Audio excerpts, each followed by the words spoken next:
guys want to know about what I think were my astral travels, I might have done it as a little girl because I remember jumping through the air, and I would jump on the air to climb higher up into the air and then glide downwards because I enjoyed the feeling of falling and gliding quickly. But I was never afraid because all I needed to get higher was just bounce again. And I feel like I had a friend maybe initially while I was jumping and doing all of that. I think I was primary school. I don't think I was middle school. I think it was primary school when I had these dreams or these memories in my head of flying, and it would always be dark. It would never be daytime. It would always be dark. Stars would be out sometimes. I would be jumping on top of the cityscape. And I live in Bhutan. Look up Bhutan. We don't really have much of a night city lights and everything. And I remember Japan. I've never been to Japan, but I don't really know how this even works. Maybe it was just a dream, but then dreams are gateways. So, because I remember torii gates and Japanese symbols, like their architecture is very unique, their temples and everything. And so that was my first ever experience or recollection of anything astral or gateway related. My second one would be when I was in class 6 or class 7. It was in my bedroom that I shared with my little sister. We had a bunk bed, so you would enter into the room. The bunk bed is on to the left side. Right in front of you, there's another bed, and then there's a chair in the middle of the room, a table on the the far end of the room, and the window is open. There's a table, the chair. I'm sitting on the chair. I'm studying for an exam. I'm resting like this on the table. I have my books laid out in the open. My notebook I'm laid on. My textbook is laid out open in front of me, and I'm laid like this. And the next thing I know, I'm behind me. I'm not above me. I'm like standing behind me, so I'm like right above me. I see my perception. And it's weird, right? I'm like, ooh, what is this? I think I feel weird. And then I think I feel a little scared. And then I see my textbook. I think it was a Dzongkha textbook. I think it was a Dzongkha exam that flipped once, twice, half, didn't flip. So 2 times and half, it flipped. And I was freaking out. I'm like, what? And then next thing I know, what? And I woke up, I guess. So that was the second, there might have been more. I don't really remember. That's what I remember, one of the incidents that I remember.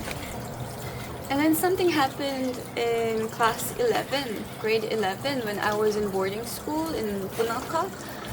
That boarding school, it was already pretty ominous, the setting, because supposedly the legend goes where the school was built, where the girls' hostel where I lived was built, the land owned to an old lady called Thalagim, and the owner of the school, who is a royal family relative, I forget, something. He stole the land from her, supposedly. I'm not sure if the story goes as he murdered her, he got rid of her, what happened, but she no longer existed after that. But her soul did on the site of the school where we studied.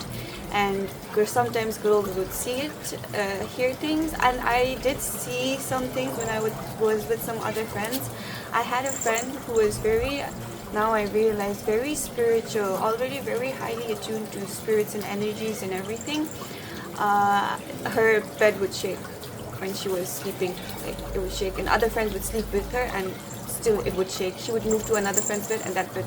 Anyways, what happened in class 11 was my dad came to get me when I was in boarding school. I didn't even know he came to get me. Someone came and said, your dad's waiting for you, and said, you need to go home, we need to do a ritual. We did an astrology on you, something. We do astrologies time to time. We do like a yearly astrology, and we do in early, and sometimes if you feel sick or something and randomly we just do it.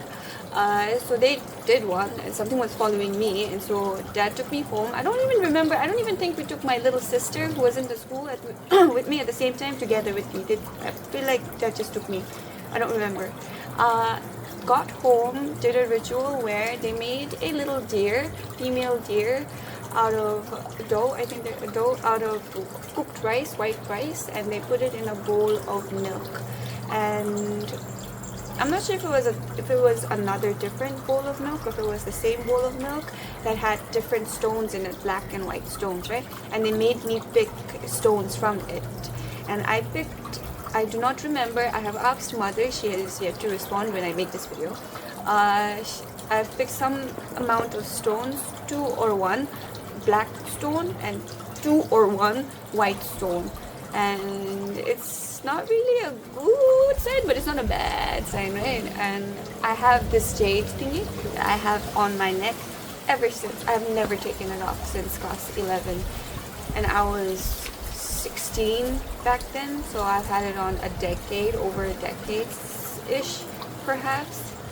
Yeah. I don't really think I want to take it off. I think I'll leave it on forever. I don't like the thread, but I will be forever keeping it on because I was told never to take it off. I should always have it on. So I will. And throughout this time, I think I might have had sleep paralysis. Might have. Same time, same school. While I was at UA, we went to Taksang Tiger's Nest. The sun is setting. I'm not sure if you can see me properly, but oh well. We went to Taksang the Tiger's Nest, me and my friends. We had reached the highest point. All of our friends had gone in front of us. Me and a friend, Sampelma, we were going downwards and there's no one behind us. This is the last descent before the last up to the temple.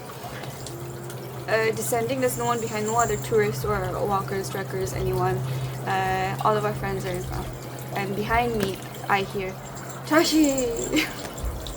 In a hoarse, gruff, gritty sort of voice. And I'm like, spooked. I look at my friend, she looks at me. She heard it too. We don't say anything, we look at each other. We look back and we're like, okay. Tashi! Twice again. And then you heard that, right? Yeah, I heard that. Okay. And we bolted. We just bolted into the temple. We didn't look back. I think we looked back just to see if there was anyone there. No one, and then we just didn't really spoke about that afterwards. So that was one thing that had happened. Yeah. I have one last very chilling incident. It's quite spooky. I am in CNR, where I did my degree in sustainable development. I was in my first year, which is the girls' hostel, the most back, highest. I'll throw up a picture. And I was in the top floor. My friends that I hang out with are in the next room, and my roommates are in the room. There are 3 girls. They're just hanging and chilling. I'm in my bed. I'll also throw up a little layout to show you how the room was. I was in my bed just laying blanket up until here, chilling. My friends are yapping. And they say, okay, let's go for a walk, right? And then, yeah, they pick up their stuff, the 3 girls, and they leave the room. And I'm still here, like, maybe I'm asleep. I don't really know. And then my other 3 friends from the other room come in looking for me. Oh, where's Tashi? Where did she go? One goes off into the veranda. One actually looks on my bed at me. She can't see me. One pulls up the chair next to my bed and sits on the chair next to my face. She can't see me, the veranda. So they're just saying, and I'm freaking out. I'm trying to scream, and I realized I half realized that I'm having sleep paralysis again because I can't scream, I can't move, I can't breathe, I can't do anything. Yeah, and they get up and they leave. I'm freaking out still. I think tears streaming down my face perhaps, like, because I'm like, this is coming down here, right? Next thing I know, I'm up on my bed. My roommates are still in my room. They've never left. They never went for their walk. I asked them, you never left. You never took your jacket from this chair and you walked out. You didn't do that. No, Tashi, we were here the whole time. Okay, I go to my friends next door. They're all in there. I tell them, did you not come? Did you not come into my room right now and look for me? Did you not sit over there? Did you not do all of that? And they say no. And we all sort of freak out that night. We don't really sleep. We pray, sit up with our prayer beads that our mom gave us. So the thing about this place, right, is the hostel is just a few kilometers down, maybe, from a nunnery.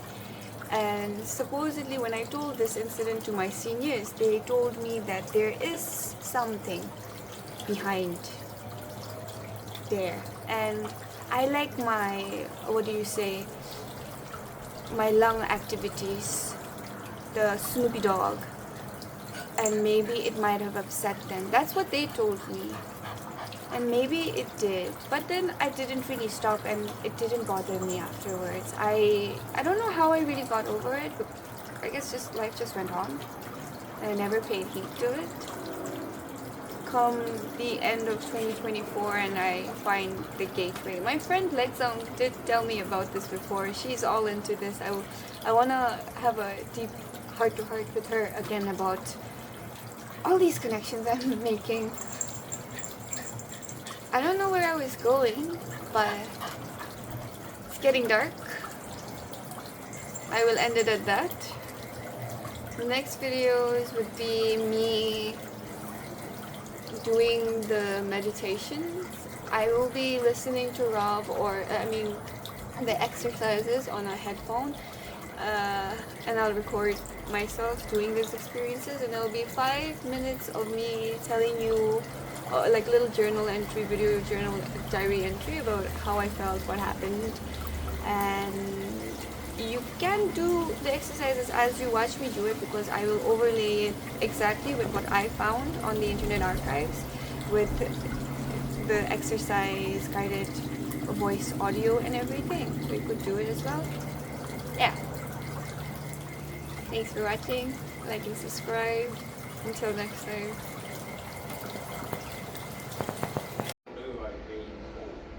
I was like, fuck, is it green? It wasn't green. It was all the fucking acid they put in, mixed with also buff at the same time.